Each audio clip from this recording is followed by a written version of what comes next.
Senator Judge Villanueva is recognized. You may proceed, sir. Thereafter, Senator Judge Pia Cayetano. Thereafter, Senator Judge Alan Cayetano.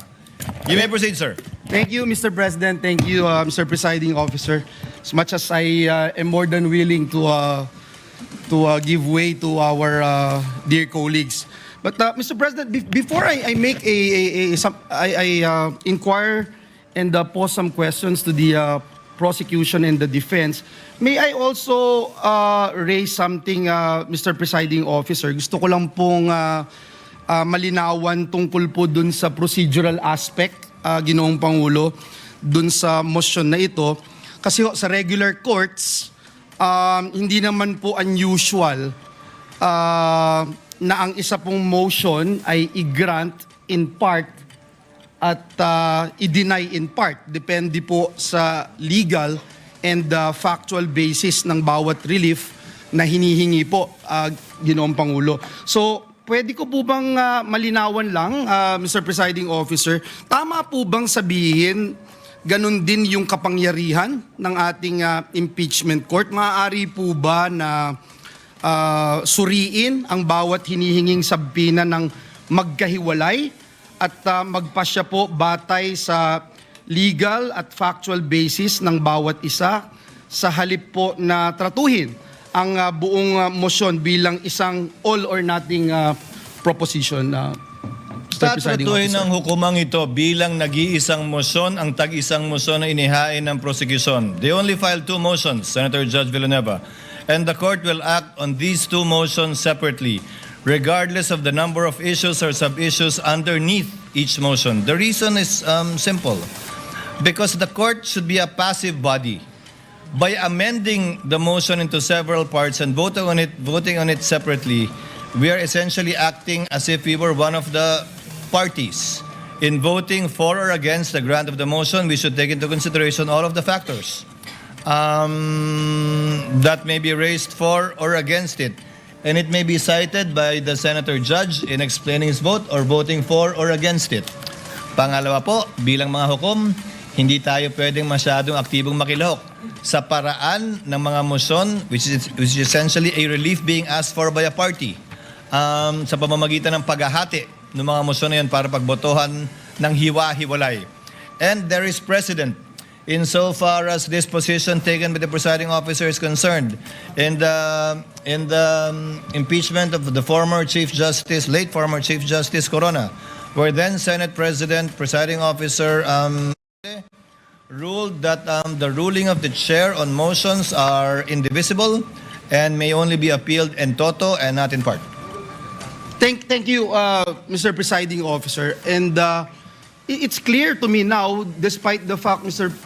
Presiding Officer, Your Honors, that if there would come a time na, for example, sa isang sabina, may sinasabina na sa asawa o sa korporasyon na hindi naman relevant at material doon sa kaso, yun lang po, Ginoong Pangulo, ang ating nagiging reservation tungkol po dito. Ngunit naging malinaw po sa akin na magiging isang desisyon lamang doon sa dalawang motion na inihain. Tag-isang desisyon kada motion, pero pwede, gaya ng nasabi ng kagagalang-galang na hukom na senador, na pwedeng hindi ibigay yung lahat ng korteng ito. Pwedeng iba lamang, parte lamang, at hindi eksakto ng hiningi niya. Pero yun ang pagpapasyan na bilang isang nag-iisang motion. Marami pong salamat. Naging mas malinaw po sa kinatawan na ito ang ruling ng ating presiding officer. May I start raising some questions, Mr. President, Mr. Presiding Officer, to the two parties, Mr. Presiding Officer, just for the guidance of the court, and I think it's important that we distinguish between 2 separate procedural questions. Una, kung dapat po bang i-produce ang hinihinging records, at pangalawa, kung ang mga records na iyon ay magiging admissible at kung anong evidentiary weight ang dapat ibigay sa kanila. So, let me start by asking our lead prosecutor, Congressman, to our dear Congressman, would it be correct, sir, to say that the issuance of a subpoena merely compels the production of records and does not by itself amount to a ruling that those records are admissible, relevant, or entitled to evidentiary weight, Your Honor? Before the member of the panel for prosecutors answers, he's not the lead prosecutor. Sorry. The question is addressed to the Honorable Representative Chel Jokno, who is a member of who is part of the panel of prosecutors who will be answering your questions. And for the record too, on the part of the respondent, I think it's Attorney Poa Attorney Poa. who will be answering. That's correct. Thank Your you. So that Sir we don't need to Presiding identify each one each time anymore for the record. Thank you. The Honorable Jokno may respond to the question of Senator Judge Villanueva. You may proceed, sir, when you're ready. Thank you, Your Honor. Good afternoon to all the members of this honorable court. Naisagot na po ata yan ni dating presiding Judge Juan Ponce Enrile dun po sa Corona impeachment case. And if I may quote just a brief portion from what he said, I would like to explain that the resolution of this court was simply to authorize the issuance of a subpoena. And whether those evidence subpoenaed are admissible evidence, given the fact that they apparently appeared in violation of existing laws, is a question that must be resolved in due course. So ang ibig po sabihin, ang hiling lang po ng prosecution ay may labas ang ebidensya, pero wala pa po tayo dun sa punto kung tatanggapin ba nitong hukuman ang evidence na yun, kung siya po ay admissible o hindi. Maraming salamat po sa inyong tugon, Representative Jokno. Kaya po, nilahad ko po yan nang sa ganoon, maitanong po natin ang defense panel if that distinction is correct. Would the defense still maintain that the mere issuance of a subpoena is by itself already prejudicial to the respondent even before the court has ruled on admissibility or weight? Yes, Your Honor. Good afternoon, Honorable Senator Judges. Yes, while we agree with the position of the prosecution na hindi pa naman pinag-uusapan ang admissibility sa puntong ito, what we are questioning is really yung subpoena mismo po. Dahil sa ating pananaw, ang isang subpoena, at hindi lang sa ating pananaw, but even under jurisprudence, meron pong requirements bago tayo makapag-issue ng subpoena para maging valid yung subpoena na yun. At yun po yung napag-usapan natin nung nakarang linggo na definiteness and relevance. Ngayon, yung twin requirements na yun, para po sa pananaw ng depensa, ay lacking in this case. And that is why we maintain our position as regards opposing itong request ng prosecution sa pag-issue ng subpoena. Well, at least malinaw po, ang pag-issue ng subpoena, not necessarily opening of records, una. Pangalawa, to be presented in court. At pangatlo, to be admitted as evidence by this court. Before I go dun sa requirements, let me ask the panel of prosecutors, si Representative Jokno, dun po sa pananaw ng depensa on alleged fishing expedition, just for the guidance of Senator Judges, this representation would like to clarify one procedural matter. We understand that the concern raised by the defense that the subpoena may be overly broad. And at the same time, we also recognize that the court has a duty naman to determine whether the records being sought are sufficiently relevant and material to the issues before us. So, Representative Jokno, maaari po ba ninyong ipaliwanag kung paano ninyo tiniyak na ang hinihinging mga records ay hindi po simpleng paghahanap lamang ng posibleng ebidensya o tinatawag na fishing expedition, kundi ito po ay mga partikular na dokumento na sa tingin po ninyo ay meron pong malinaw at direktang kaugnayan dito po sa mga articles of impeachment. Thank you, Your Honor. Ang hinihiling po namin sa mga subpoena ay kaugnay sa Article 2, which involves charges of unexplained wealth. Kung titingnan po natin yung mga jurisprudence pagdating sa unexplained wealth, klarong-klaro po na sinabi mismo ng Korte Suprema na kailangan makita yung buong larawan, hindi lamang po ng mga SALN na final ng isang lingkod bayan, kung hindi lahat ng kanyang kinita, both what we would call lawful and, if there is, illegitimate income. Ang SALN po kasi ay parang snapshot lang po yan, year-end, kung ano yung mga assets, liabilities, and net worth ng isang government official. Ang ITR din po ay parang short video lang po yan ng mga transaksyon ng isang taxpayer sa kabuuan ng taon na yon. Makikita lang po natin yung buong larawan pag nailabas natin ang mga bank records. Kasi doon po, yung day-to-day na lumabas at pumasok sa isang account ay mabubuo po natin. And in fact, in the case of DOF Rips versus Merencilia, ito lang pong portion ang babasahin ko. Sabing ganun ng Supreme Court, the failure of the complainant to take into consideration Respondent Rafael's net worth from the time he entered government service and the failure to take into consideration all of his possible sources of income in relation to his real and personal properties do not support the conclusion that he has unexplained wealth, considering that his true net worth was not determined. Ito po ay sabi ng Supreme Court, Ombudsman, hindi nyo nagawa yung inyong trabaho.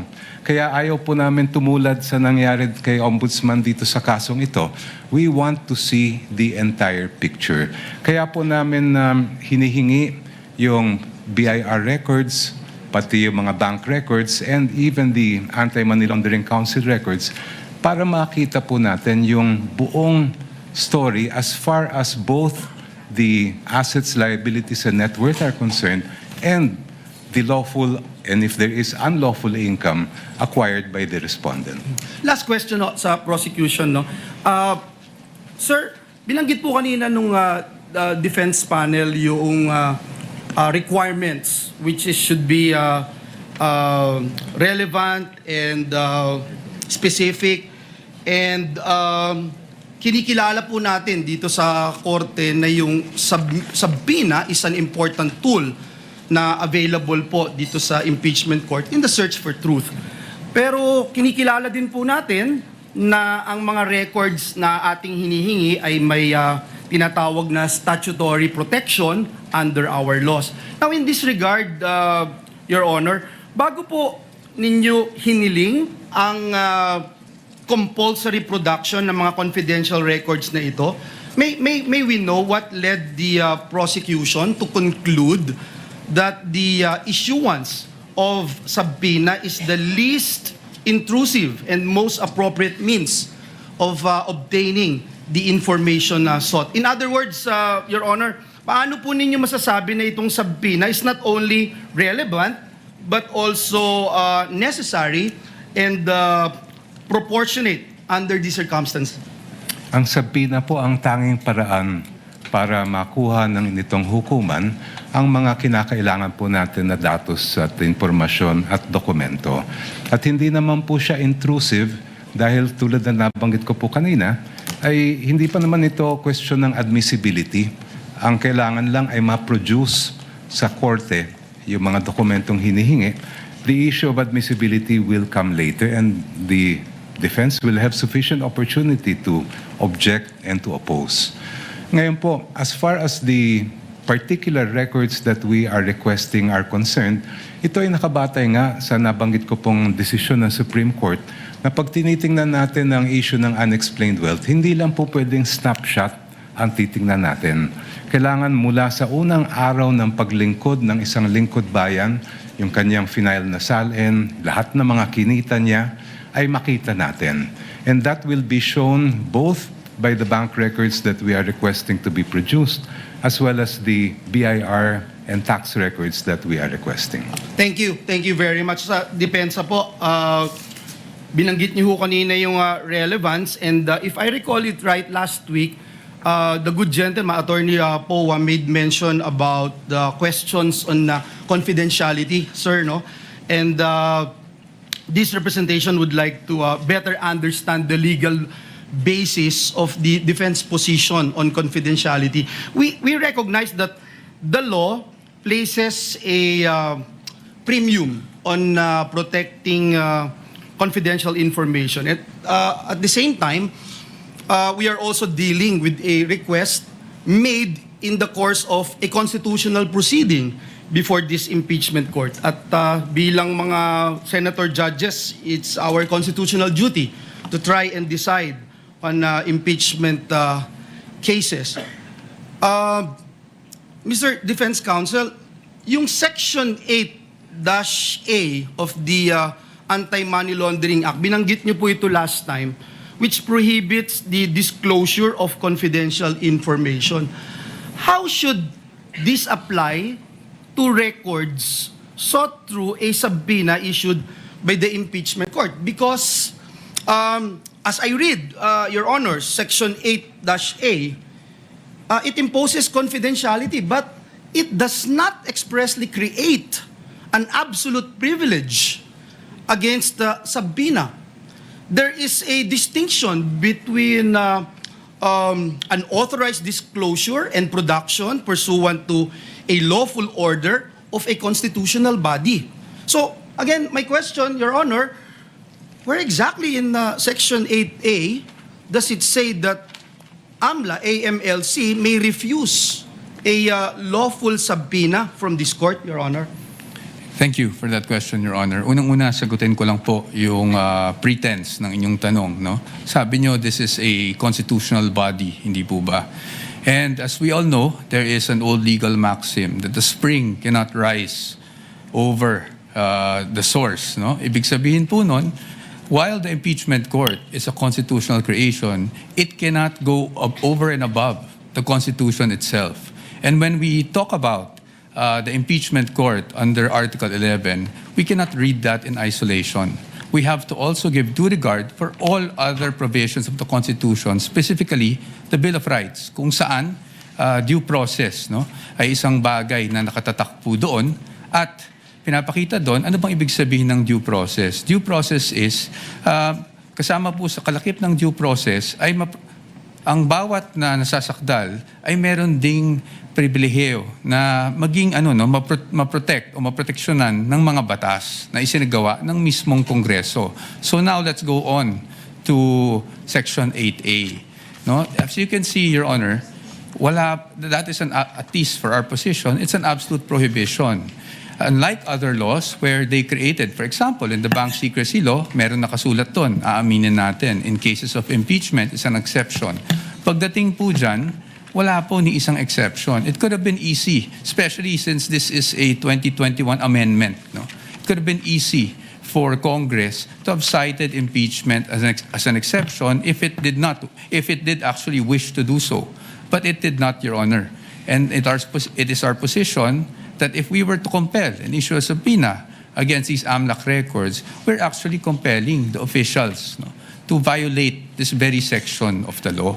And that is why we are saying na pagdating sa 8A, absolute po yan. It does not say that there's any exception if any court processes are actually issued to compel the production of these documents.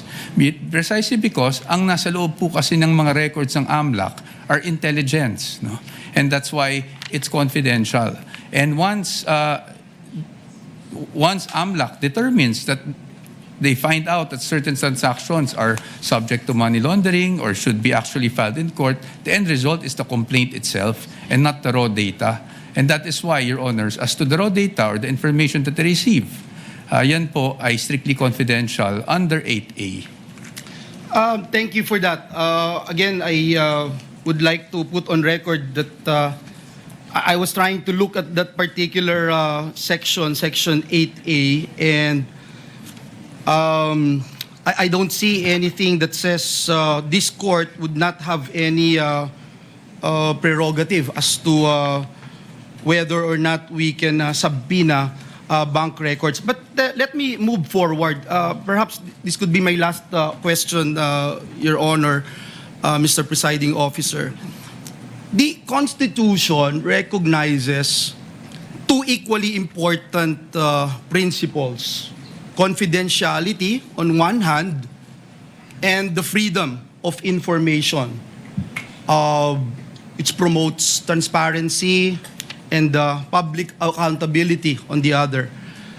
So, Attorney Powa, gusto ko lang pong malinawan for the benefit of this representation and our dear colleagues here, being senator judges, may legal distinction po ba between disclosure of information to the general public and the limited production of records solely to this impeachment court in the exercise of its constitutional function?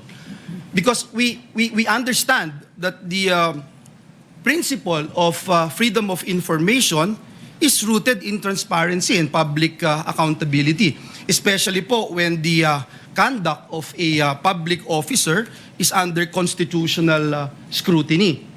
Now, if confidentiality is the concern, would you agree, Attorney Powa, that this impeachment court can impose safeguards on the use and disclosure of the records?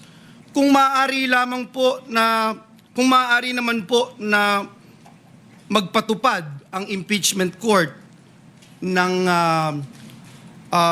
sapat po na safeguards upang mapanatili ang confidentiality ng mga records, bakit po dapat maging hadlang ang confidentiality sa isang impeachment court upang suriin ang mga impormasyon na maaari nga pong may kinalaman sa mga isyung nararapat nitong resolbahin bilang isang impeachment court?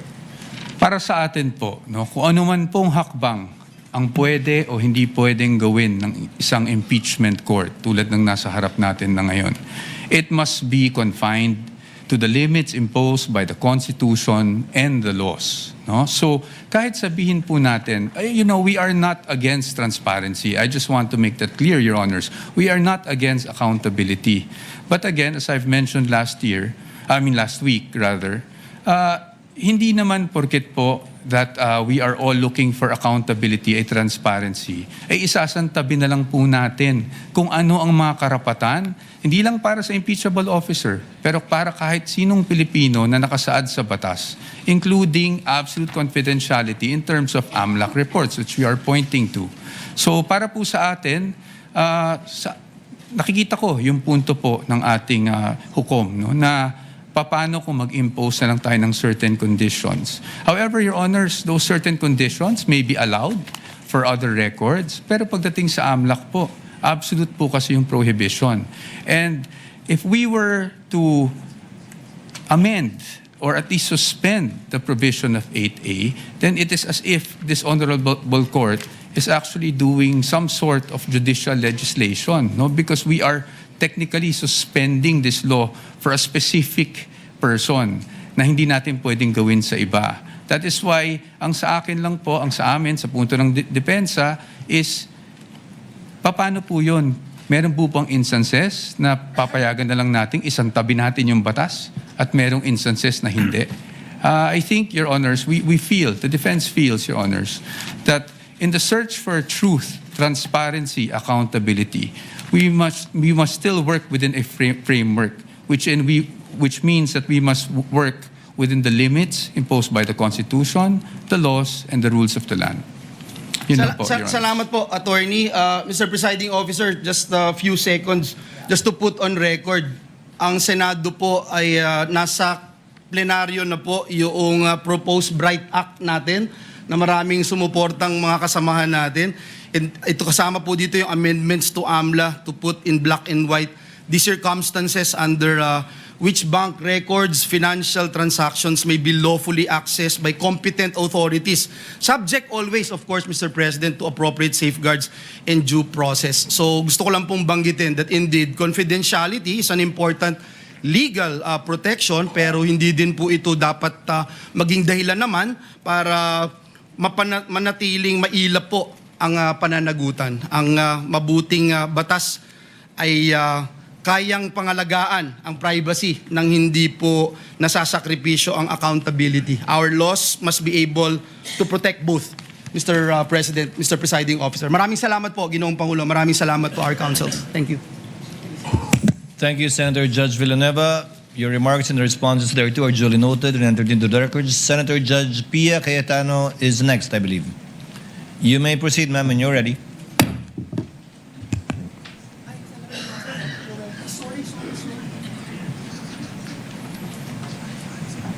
Problem. Hindi na ako makakapagod.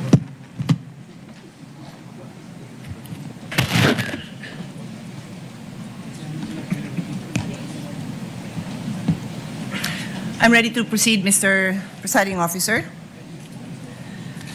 I'd like to start this discussion with a question that hopefully will allow our kababayans who are watching, listening, to understand the situation. Of course, I pose it also to the parties.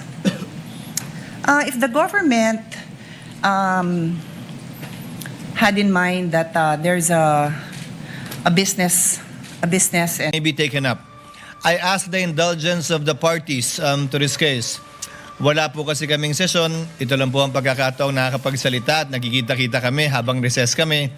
Pero umaasa ako, within hearing distance of my colleagues, na kapag ka nag-resume na po ang Senado sa susunod na linggo matapos ang sona ng Pangulo, may pagkakataon na po ang bawat miyembro ng Senado bilang senador, hindi bilang senator judge, na mailabas yung mga hinaing o anumang nais nilang sabihin kaugnay sa anumang nagaganap o nangyayaring hindi tama sa kanila o ginagawa laban sa kanila.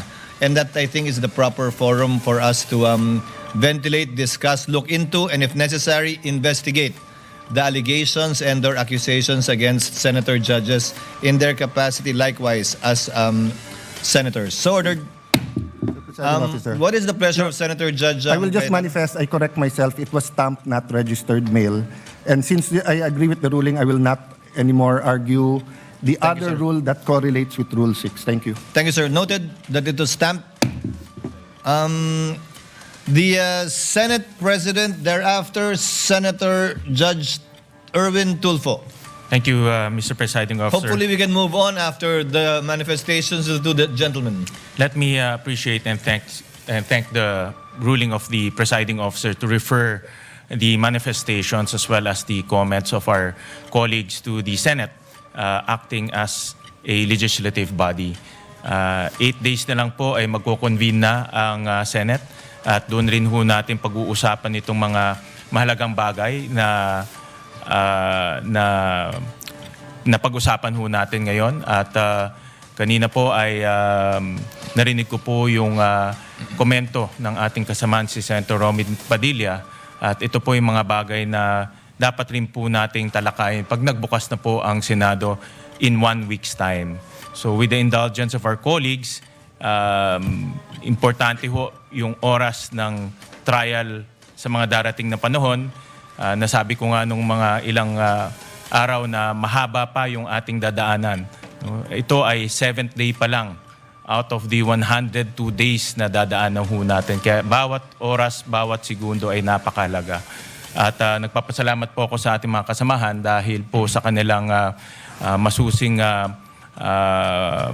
pag-participate ho dito sa ating impeachment. Pero dadating rin po tayo doon sa pagtatalakay nitong mahalagang issue pagbukas po ng Senado. Maraming salamat, Mr. Presiding Officer.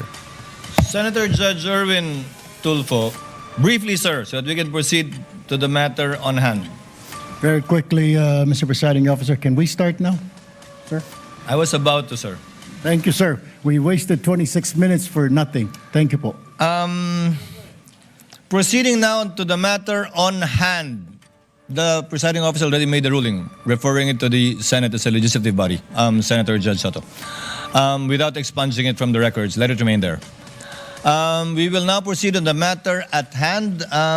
We now resume consideration of the prosecution's requests for the issuance of subpoenas duces tecum number 1 for the banks and the Anti-Money Laundering Council on one hand, and to the Bureau of Internal Revenue on the other.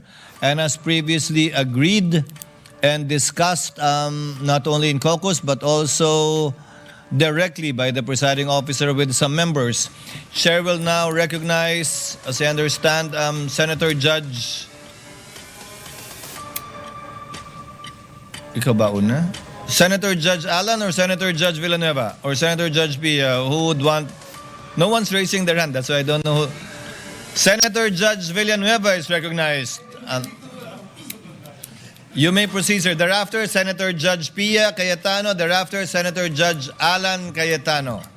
You may proceed, sir. Thank you, Mr. President. Thank you, Mr. Presiding Officer. As much as I am more than willing to give way to our dear colleagues.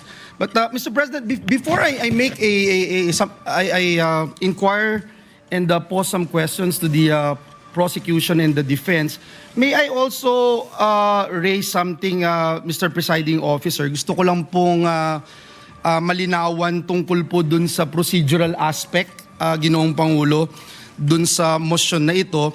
Kasi ho, sa regular courts, hindi naman po unusual na ang isa pong motion ay i-grant in part at i-deny in part. Depende po sa legal and factual basis ng bawat relief na hinihingi po, Ginoong Pangulo. So, pwede ko po bang malinawan lang, Mr. Presiding Officer, tama po bang sabihin ganun din yung kapangyarihan ng ating impeachment court? Maaari po ba na suriin ang bawat hinihinging sabina ng magkahiwalay at magpasya po batay sa legal at factual basis ng bawat isa sa halip po na tratuhin ang buong motion bilang isang all or nothing proposition, Mr. Presiding Tatratuhin Officer? ng hukumang ito bilang nag-iisang motion ang tag-isang motion na inihain ng prosecution. They only filed 2 motions, Senator Judge Villanueva, and the court will act on these 2 motions separately, regardless of the number of issues or sub-issues underneath each motion. The reason is simple. Because the court should be a passive body. By amending the motion into several parts and voting on it separately, we are essentially acting as if we were one of the parties. In voting for or against the grant of the motion, we should take into consideration all of the factors that may be raised for or against it. And it may be cited by the Senator Judge in explaining his vote or voting for or against it.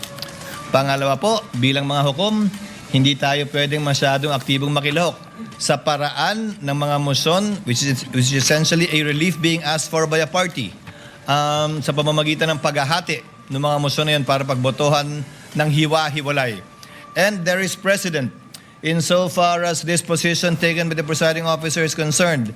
In the impeachment of the former Chief Justice, late former Chief Justice Corona, where then Senate President, presiding officer ruled that the ruling of the chair on motions are indivisible and may only be appealed in toto and not in part. Thank you, Mr. Presiding Officer. And it's clear to me now, despite the fact, Mr. Presiding Officer, Your Honors, that if there would come a time na, for example, sa isang sabina, may sinasabina na sa asawa o sa korporasyon na hindi naman relevant at material doon sa kaso, yun lang po, Ginoong Pangulo, ang ating nagiging reservation tungkol po dito. Ngunit naging malinaw po sa akin na magiging isang desisyon lamang doon sa dalawang motion na inihain. Tag-isang desisyon Tag-isa. kada motion, pero pwede, gaya ng nasabi ng kagagalang-galang na hukom, na senador, na pwedeng hindi ibigay yung lahat ng korteng ito. Pwedeng iba lamang, parte lamang, at hindi eksakto ng hiningi niya. Pero yun ang Pwede. pagpapasyan na bilang isang nag-iisang motion. Marami pong salamat. Naging mas malinaw po sa kinatawan na ito ang ruling ng ating presiding officer. May I start raising some questions, Mr. President, Mr. Presiding Officer, to the two parties, Mr. Presiding Officer, just for the guidance of the court, and I think it's important that we distinguish between two separate procedural questions. Una, kung dapat po bang i-produce ang hinihinging records, at pangalawa, kung ang mga records na iyon ay magiging admissible at kung anong evidentiary weight ang dapat ibigay sa kanila. So, let me start by asking our lead prosecutor, Congressman, to our dear Congressman, would it be correct, sir, to say that the issuance of a subpoena merely compels the production of records and does not by itself amount to a ruling that those records are admissible, relevant, or entitled to evidentiary weight, Your Honor? Before the member of the panel for prosecutors answers, he's not the lead prosecutor. The sorry. question is addressed to the Honorable Representative Chel Jokno, who is a member of the who is part of the panel of prosecutors who will be answering your questions. And for the record too, on the part of the respondent, I think it's Attorney Poa Attorney Poa. who will be answering. That's correct. Thank Your you. So that Sir we don't need to Presiding identify each one each time anymore for the record. Thank you. The Honorable Jokno may respond to the question of Senator Judge Villanueva. You may proceed, sir, when you're ready.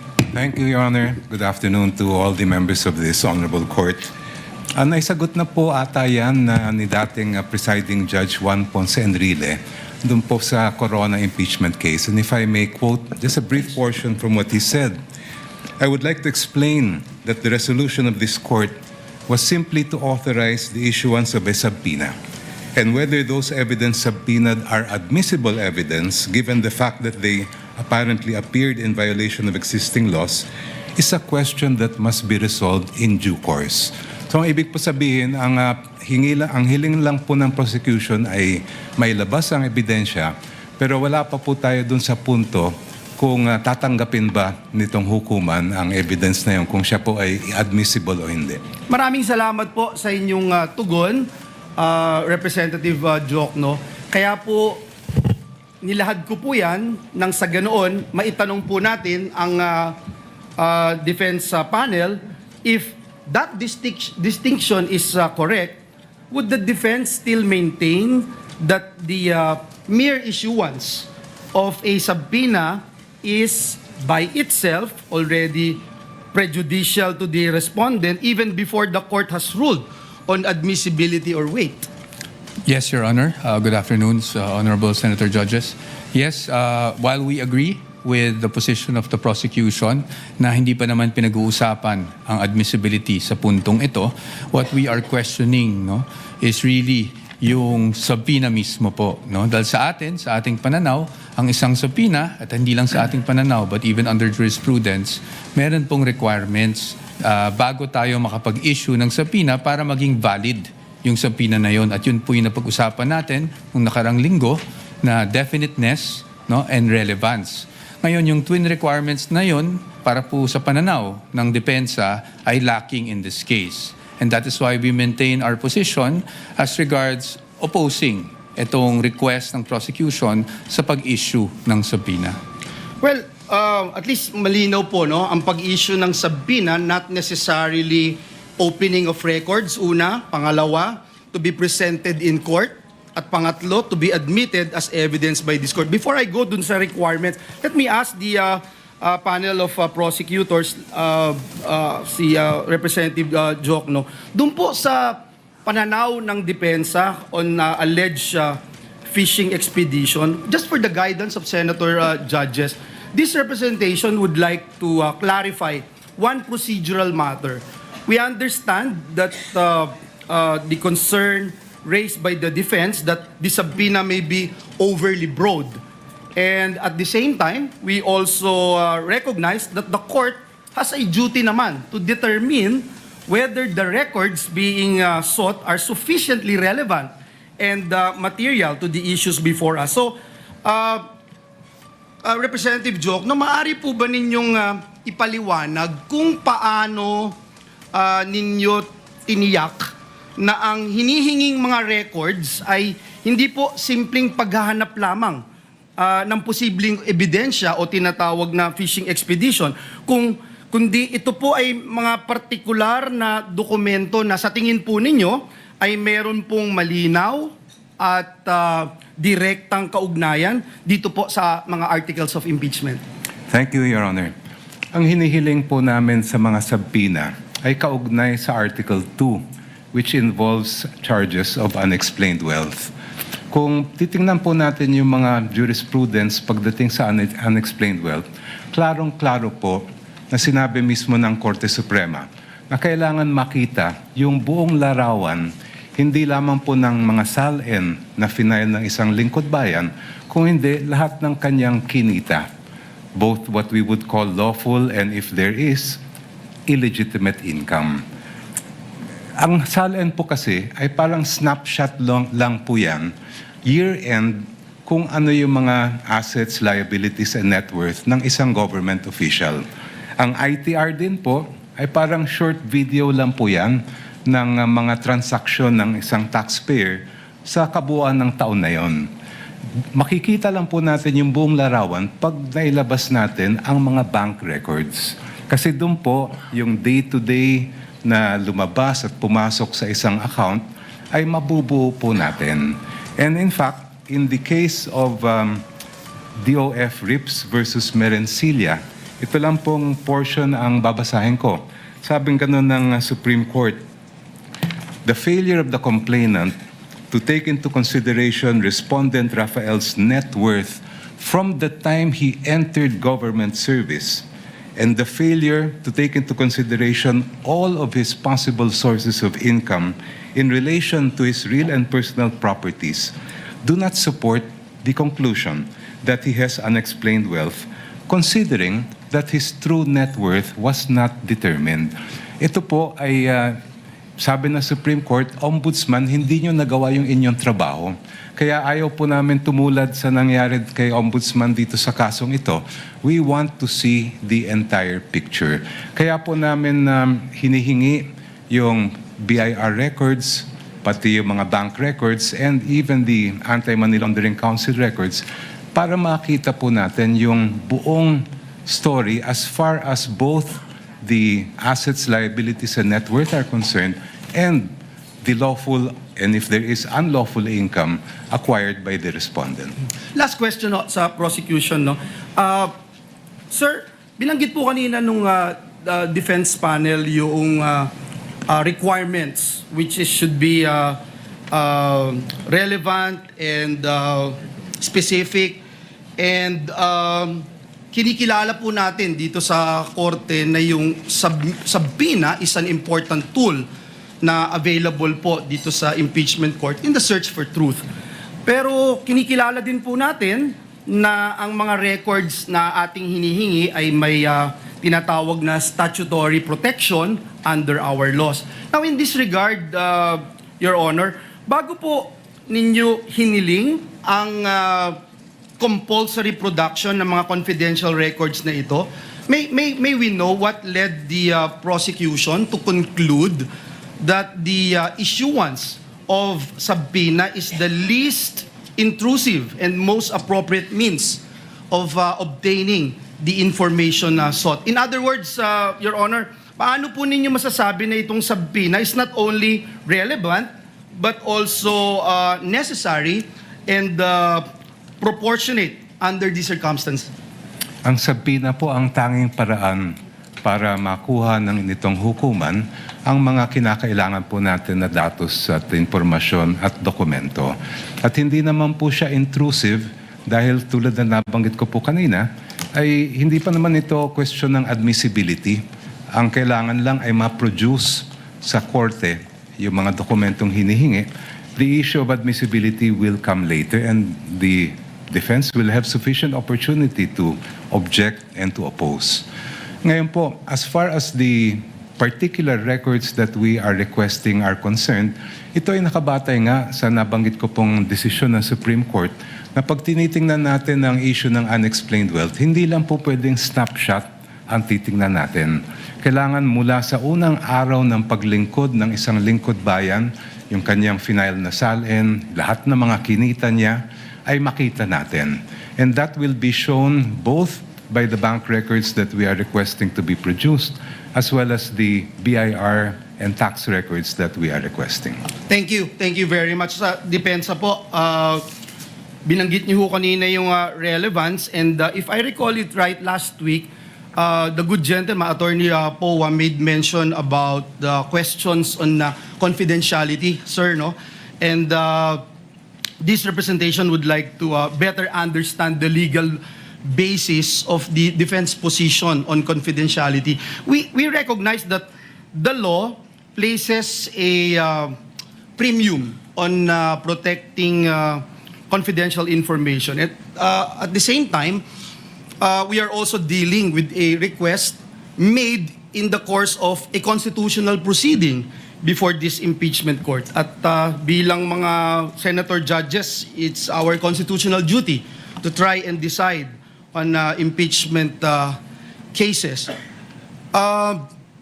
Mr. Defense Counsel, yung Section 8-A of the Anti-Money Laundering Act, binanggit niyo po ito last time, which prohibits the disclosure of confidential information.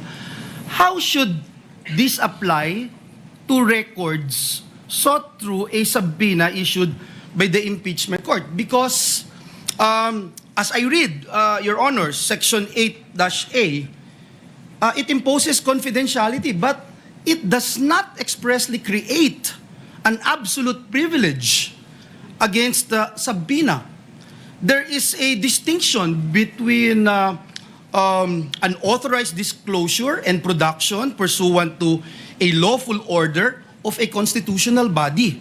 So, again, my question, Your Honor, where exactly in Section 8A does it say that AMLC may refuse a lawful subpoena from this court, Your Honor? Thank you for that question, Your Honor. Unang-una, sagutin ko lang po yung pretense ng inyong tanong. No? Sabi nyo, this is a constitutional body, hindi po ba?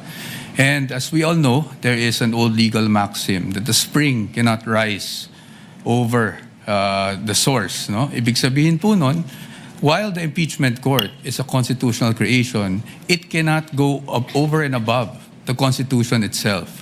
And when we talk about the impeachment court under Article 11, we cannot read that in isolation. We have to also give due regard for all other provisions of the Constitution, specifically the Bill of Rights, kung saan due process no, ay isang bagay na nakatatak po doon at pinapakita doon, ano bang ibig sabihin ng due process? Due process is, kasama po sa kalakip ng due process, ay ang bawat na nasasakdal ay meron ding pribilehiyo na maging maprotect o maproteksyonan ng mga batas na isinagawa ng mismong Kongreso. So now let's go on to Section 8A. No? As you can see, Your Honor, that is at least for our position, it's an absolute prohibition. Unlike other laws where they created, for example, in the Bank Secrecy Law, meron nakasulat doon, aaminin natin, in cases of impeachment, is an exception. Pagdating po dyan, wala po ni isang exception. It could have been easy, especially since this is a 2021 amendment. No? It could have been easy for Congress to have cited impeachment as an exception if it did actually wish to do so. But it did not, Your Honor.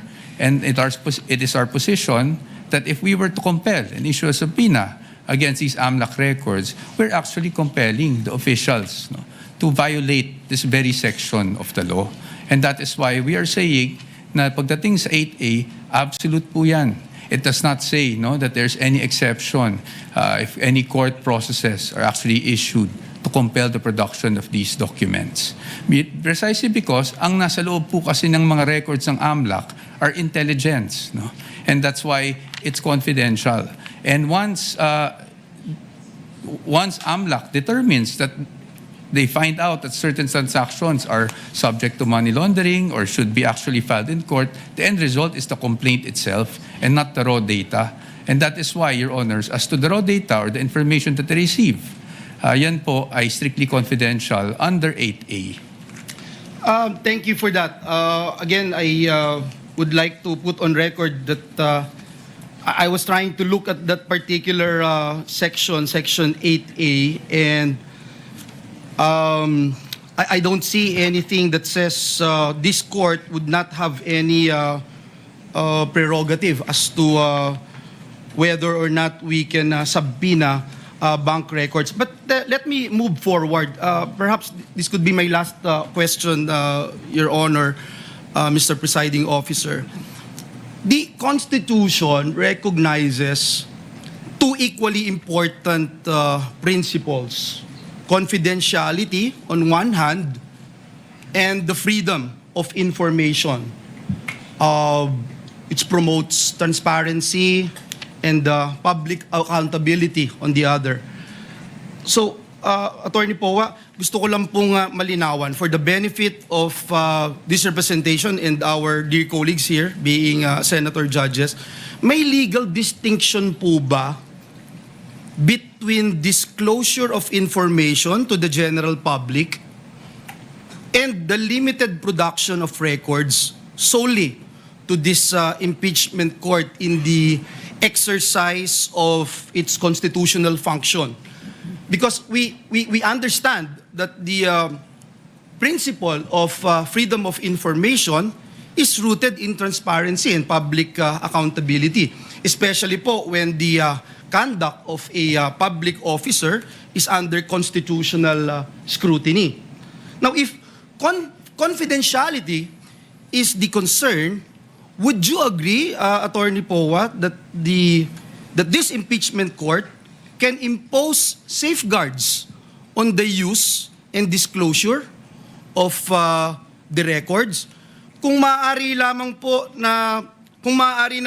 na magpatupad ang impeachment court ng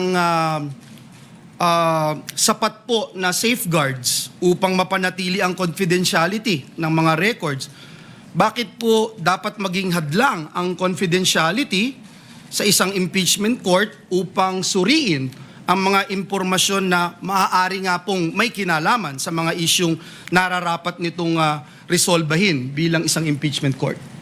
Para sa atin po, no, kung ano man pong hakbang ang pwede o hindi pwedeng gawin ng isang impeachment court tulad ng nasa harap natin na ngayon, it must be confined to the limits imposed by the Constitution and the laws. No? So, kahit sabihin po natin, we are not against transparency. I just want to make that clear, Your Honors. We are not against accountability.